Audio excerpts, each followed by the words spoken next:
So all the time when I work on a car, I need to fix a wire connection or join two wires together, or I need to make a new connection for electrical components like a stereo or trailer wiring. And there's lots of ways to join the wire. You can use straws, terminal connectors, and then there's these like house wiring ones. And that gives you a connection, but it's just not a very great connection if you're worried about corrosion. So today we're gonna learn how to solder and use heat shrink to protect that solder, and it'll give you a really good connection. So step one is to compare the wires that you're joining together, make sure that they're the same gauge, the same thickness, because you don't want to join a big wire to a small wire. That can be dangerous because of the way the current flows. You know, it's like having a large pipe flow into a small pipe. The small pipe is probably going to burst under all that pressure, so you want to make sure they're about the same gauge. Then you're going to go ahead and take your wire strippers and find your gauge on them. I'd say cut it back about a ½ inch. Step two, what you're going to want to do is not mess with these yet. You'll find the correct gauge of heat shrink. You'll get your little straw, and I like to do it about another ½ inch back on how far I strip the wire, and then cut it.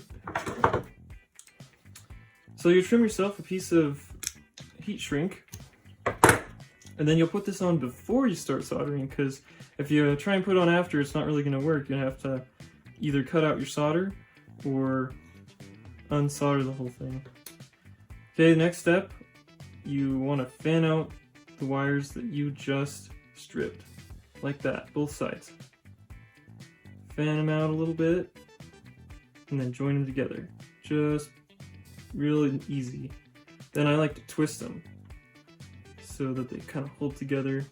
The only purpose of this is just so they can stay in place while we add the solder.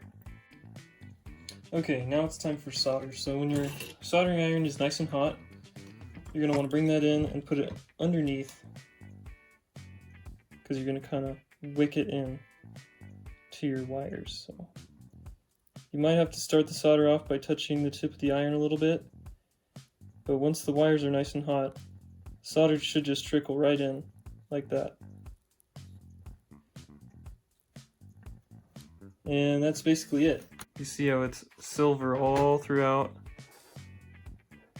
Nice clean solder right there. And this is strong, it's not going to break. It's a very good connection.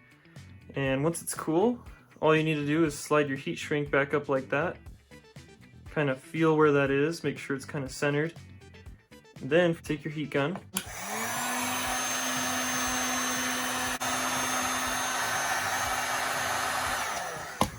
Heat it up and it seals up that solder. So now that connection is protected from weather and corrosion, water, and anything. You don't always need a heat gun to do this. You can actually just use a lighter or something hot. But yeah, that'll do it. Please like this video if it helped you out. Thanks for watching Stewie's Garage, and have a nice day.